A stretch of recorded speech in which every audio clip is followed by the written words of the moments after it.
Subscribe करें। गौतम बुद्ध को हम बहुत अच्छे से जानते हैं, जिन्होंने बौद्ध धर्म की स्थापना की और उन्होंने लोगों के जीवन में ढेरों बदलाव लेकर आए थे। यह कहानी भी उनके बचपन की है, जब वे छोटे थे और उन्हें गौतम बुद्ध के नाम से नहीं बल्कि सिद्धार्थ के नाम से जाना जाता था।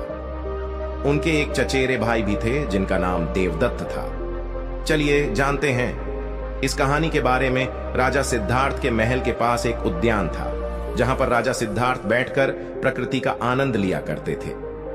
एक दिन जब वे अपने बगीचे में बैठे हुए थे कि तभी एक घायल हंस उनके पैर के पास आकर गिरा। उसके शरीर में एक तीर लगा हुआ था। उसे देखने से प्रतीत हो रहा था कि किसी शिकारी उसका शिकार किया है। हंस को तकलीफ में देखकर और उसे यूं ही फड़फड़ाता देखकर राजा सिद्धार्थ का दिल पिघल गया और उन्होंने उस हंस की सहायता करनी चाहिए। उन्होंने सबसे पहले उस हंस के शरीर से वह तीर निकाला और घायल जगह पर मलहम लगाकर उसकी पट्टी की। यह सब कर लेने के बाद देवदत्त कुछ खोजता हुआ सिद्धार्थ के पास आया। देवदत्त जैसे ही सिद्धार्थ के पास पहुंचा, उसने कहा, अच्छा तो यह तुम्हारे पास है, लाओ इसे मुझे दे दो। इसका शिकार मैंने किया है। इसका शिकार करने में मुझे बहुत मेहनत करनी पड़ी थी। इस पर मेरा अधिकार है। देवदत्त की यह बात सुनकर सिद्धार्थ ने उससे कहा, नहीं, यह हंस घायल था और मेरे पास आया। मैंने इसकी मदद की और उसकी जान बचाई, इसीलिए इस पर अधिकार मेरा है। दोनों भाइयों के बीच उस हंस के अधिकार को लेकर बहस होने लगी। अब वे जानना चाहते थे कि उस हंस पर किसका अधिकार ज्यादा है। ऐसे में उन दोनों ने निर्णय लिया कि वे दोनों राजा के पास जाएंगे। सिद्धार्थ के पिताजी कपिलवस्तु के राजा थे।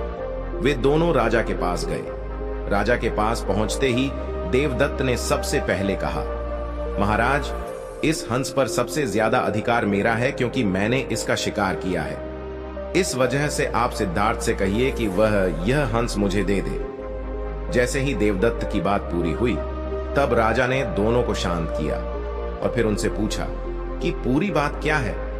ऐसे में सिद्धार्थ ने राजा को पूरी बात बताई और उनसे बोला, पिताजी, बात यह है कि इस हंस का शिकार देवदत्त ने किया था, लेकिन यह हंस घायल होकर मेरे कदमों के पास आ गिरा। इसे घायल देखकर मैंने इसका इलाज किया और इसे ठीक किया। अब आप ही बताइए कि इस हंस पर सबसे ज्यादा अधिकार मेरा है। राजा ने इस मामले पर अच्छे से विचार किया। विचार कर लेने के बाद उन्होंने सभा में सबसे एक बड़ी बात कही, और वह बात यह थी कि मारने वाले से ज्यादा बचाने वाला का अधिकार सबसे ज्यादा होता है। इसीलिए इस हंस पर सबसे बड़ा अधिकार सिर्फ और सिर्फ सिद्धार्थ का है, क्योंकि उसने उस हंस को मारा नहीं बल्कि उसे घायल देखकर उसका इलाज किया और उसकी जान बचाई। राजा के ऐसा कह लेने के बाद देवदत्त को बात अच्छे से समझ आ गई। वह भी जान चुका था कि मारने वाले से ज्यादा बचाने वाले का अधिकार सबसे ज्यादा होता है। इस कहानी से हमें समझ में आता है कि मारने वाले से ज्यादा बचाने वाला बड़ा होता है और उसका अधिकार भी मारने वाले से ज्यादा होता है। इसीलिए हमें भी दूसरों की मदद करनी चाहिए और परेशान लोगों की सहायता करनी चाहिए। ऐसा करने से हम अपने आसपास के समाज को अच्छा और बेहतर बनाते हैं। एक अच्छा समाज ही एक अच्छे देश की पहचान होती है। इसीलिए आप भी आज से प्रण लीजिए कि आप भी दूसरों की सहायता जरूर करेंगे। अगर हम सिद्धार्थ के स्वभाव की बात करें तो वह बहुत ही शांत है और दूसरों की मदद करने में हमेशा आगे रहते हैं। उन्होंने हंस को तकलीफ में देखा तो उसकी मदद करने के लिए तुरंत उठ पड़े। इसे यह बात पता चलती है कि सिद्धार्थ को दूसरों को तकलीफ में देखकर खुद को भी तकलीफ होती है। अगर हम देवदत्त की बात करें तो वह एक लड़ाकू बालक था जिसमें सब्र की कमी थी। देवदत्त बस इतना ही जानता था, मरने वाले का अधिकार ज्यादा होता है। वह जीवों को मारने में संकोच नहीं करता था, जो कि गलत है। वह सिद्धार्थ के विपरीत था। अगर वीडियो अच्छी लगी हो तो एक लाइक जरूर कर देना।